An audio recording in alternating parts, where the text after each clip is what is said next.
Friends எல்லோரும் நல்லா இருக்கீங்களா? எல்லோரும் நல்லா இருக்கீங்கன்னு நினைக்கிறேன். நானும் நல்லா இருக்கேன். ஹாப்பியாக இருங்க. இன்றைக்கி மதியம் லஞ்ச் பாக்ஸுக்கு நம்ம என்ன செய்ய போகிறோன்னா ஃப்ரைட் ரைஸ் தான் செய்ய போகிறோம். அதுக்கு தேவையான பொருட்கள் என்னென்னு பார்க்கலாம் வாங்க. செய்முறையும் பார்க்கலாம். இப்போ நம்மளுக்கு தேவையான பொருட்கள், நம்ம சாதத்தை பாஸ்மதி ரைஸை நம்ம அரை வேக்காடில் வடித்து வச்சுருக்கோம். பாஸ்மதி ரைஸு 1 கப் அளவு. இது 2 பேருக்கு பாக்ஸுக்கு பாஸ்மதி ரைஸு அரை வேக்காடில் வடித்து வச்சுருக்கோம். அப்புறம் முட்டைக்கோஸ் 1 cup, soya sauce 1 spoon, chilli tomato sauce 2 spoon. இதுக்கு தேவையான இந்த காய்க்கு தேவையான உப்பு, தேவையான அளவு உப்பு, பெப்பர் தூள் 1/2 ஸ்பூனு. இதுதான் காரம் நம்ம கொடுக்கறது. நம்ம வேறு எந்த காரம், நீங்கள் வேணால் chilli sauce, red chilli sauce நீங்கள் காரம் வேணும்னா அதை சேர்த்துக்கலாம். நான் சேர்க்கலை. அப்புறம் கேரட் பீன்ஸ் பொடியாக நறுக்குனது 1 கப்பு. அப்புறம் பூண்டு மட்டும் கொஞ்சம் நறுக்கி வச்சுருக்கோம். ஒரு அரை அளவு பூண்டு சின்னதாக நறுக்கி வச்சுக்கணும். அப்புறம் வெங்காயம் 1 பெருசு பெருசாக நறுக்கி வச்சுக்கணும். இந்த மாதிரி க்யூப்ஸ் மாதிரி. இவ்வளோதான். இதில் நம்ம முட்டையும் வறுத்து போடலாம். முட்டையை ஆம்லேட் ஊற்றி அதை கட் பண்ணியும் போட்டுக்கலாம். ஆனால் பாக்ஸில் வீச்சம் வரும், மத்தியானம் சாப்பிடும்போது கொஞ்சம் ஸ்மெல்லு வரும். அதனால் நான் முட்டை ஊற்றலை. நீங்கள் தேவைன்னா உடனே சாப்பிட்றதுனா முட்டை ஊற்றி சாப்பிட்டுக்கலாம்.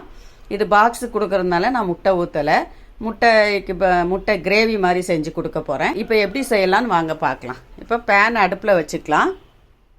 ஸ்டவ் ஆன் பண்ணிக்கலாம். பேன் அடுப்பில் வச்சுட்டு ஸ்டவ் ஆன் பண்ணிக்கலாம்.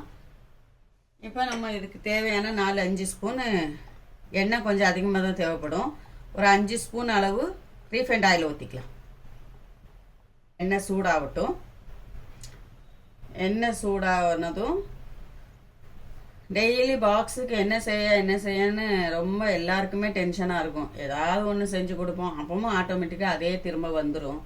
என்ன பண்ணுறது, ஏதாவது செய்யணும், அவ்வளோதான் பாக்ஸுக்குன்னு. இப்போ நம்ம பூண்டு போட்டுக்கலாம். இந்த எண்ணெய் சூடானதும் பூண்டு போட்டுக்கலாம்.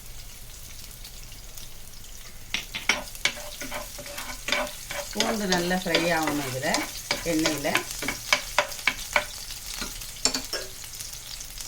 இதே எண்ணெயில் வெங்காயம் போட்டுக்கலாம். நம்ம க்யூப்ஸாக கட் பண்ண வெங்காயம் போட்டுக்கலாம். நம்மக்கிட்ட வெங்காயம் இது இல்லை, ஃப்ரைட் ரைஸுக்கு போடுறது வெங்காயம், அந்த வெங்காயத்தாள்னு சொல்லுவாங்க, அது இல்லை. அதனால தான் நான் வெங்காயம் சேர்த்துருக்கேன்.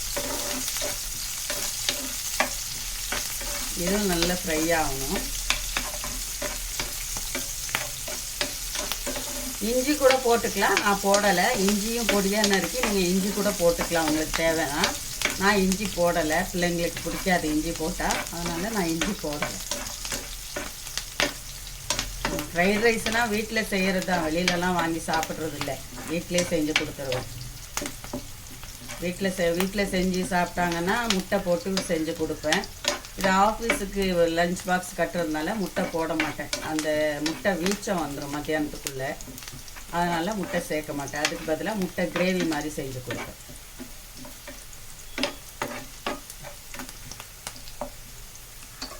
இப்போ இதில் கேரட் பீன்ஸ் போட்டுக்கலாம்.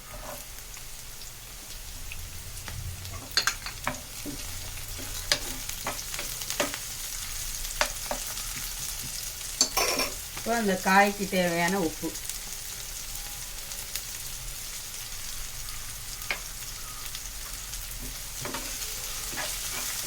இந்த காய் பாதி ஃப்ரை ஆனால் போதும், ரொம்ப ஃப்ரை ஆக வேண்டியதில்லை.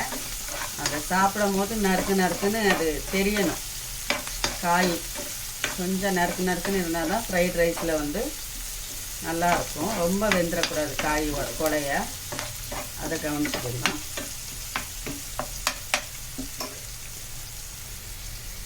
காய் ஓரளவுக்கு வதங்கிடுச்சு. இப்போ இந்த ஸ்டேஜில் நம்ம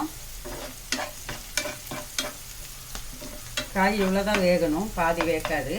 இப்போ இந்த ஸ்டேஜில் நம்ம முட்டைக்கோஸ் போட்டுக்கலாம்.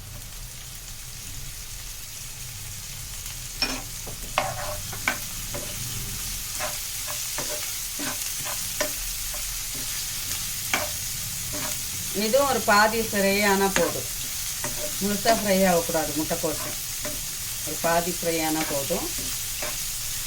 இதை போட்டு நல்லா சாட்டே பண்ணணும்.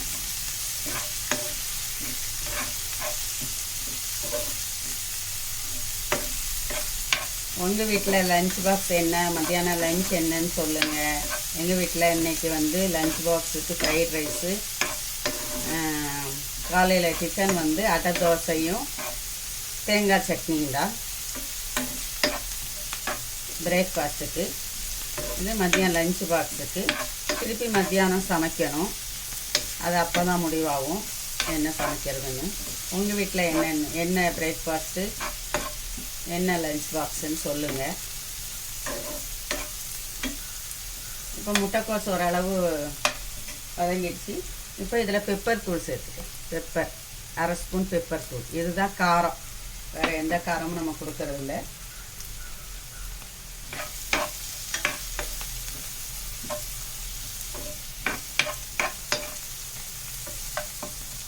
இப்போ வந்து சோயா சாஸ் 1 ஸ்பூன் அளவு சோயா, நிறைய சேர்க்கக்கூடாது.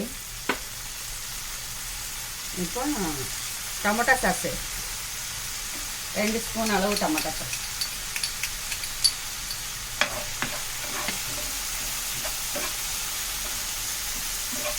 இது நல்லா எல்லா பக்கமும் மிக்ஸ் ஆகணும், டொமேட்டோ சாஸு சோயா சாஸு.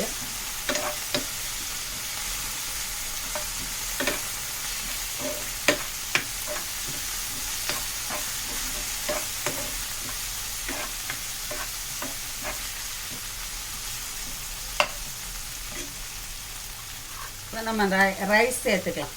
நம்ம ஆஃப் பாயில் பண்ணி வச்சுருக்கிற ரைஸை சேர்த்துக்கலாம்.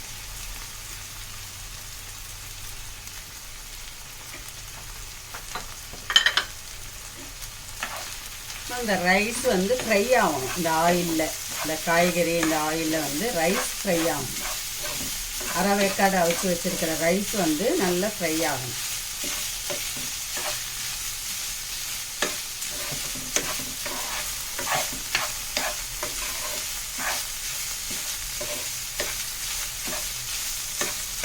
நம்ம எந்த கலரும் கொடுக்கல. கலர் வேணுன்னா உங்களுக்கு மஞ்சள் வேணுன்னா போட்டுக்கலாம். நான் எந்த கலரும் கொடுக்கல. Chilli sauce, green chilli sauce, red chilli sauce நீங்கள் சேர்த்துக்கலாம். நான் காரம் அதிகம் சாப்பிட மாட்டேங்கிறதுனால நான் அதெல்லாம் ஒன்றும் சேர்க்கலை. வெறும் பெப்பர் தான் சேர்த்துருக்கேன், பெப்பர் பொடி தான் சேர்த்துருக்கேன். அந்த காரமே போதும் எங்களுக்கு. இந்த ஸ்டேஜில் நம்ம முட்டையை ஆம்லேட் போட்டு கட் பண்ணி இதில் சேர்த்துக்கலாம். அதுதான், சிக்கன் இருந்தால் சிக்கனும் சேர்த்துக்கலாம். சிக்கன் ஃப்ரைட் ரைஸும் சேர்த்துக்கலாம். சிக்கன் இருந்தால் சிக்கன் சேர்த்துக்கலாம், முட்டை வேணுன்னா முட்டை சேர்த்துக்கலாம். நான் முட்டை சேர்க்கலை, என்கிட்ட சிக்கனும் இல்லை. அதனால் நார்மல் வெஜிடபிள் ஃப்ரைட் ரைஸ் தான் செஞ்சுருக்கேன். நீங்களும் செஞ்சு பாருங்கள், எப்படி இருக்குன்னு சொல்லுங்கள்.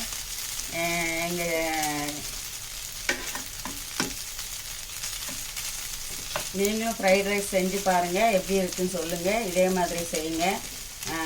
பிடிச்சிருந்தால் லைக் பண்ணுங்கள், ஷேர் பண்ணுங்கள், கமெண்ட் பண்ணுங்கள், சப்ஸ்கிரைப் பண்ணுங்கள். எங்களுக்கு பெப்பர் சமையல் சேனலுக்கு சப்போர்ட் பண்ணுங்கள். உங்களுக்காக நான் துவா செய்கிறேன், எங்களுக்காக நீங்கள் துவா செய்யுங்க. இன்ஷா அல்லாஹ் அடுத்த வீடியோவில் பார்ப்போம். அஸ்ஸலாமு அலைக்கும். Vegetable fried rice ready.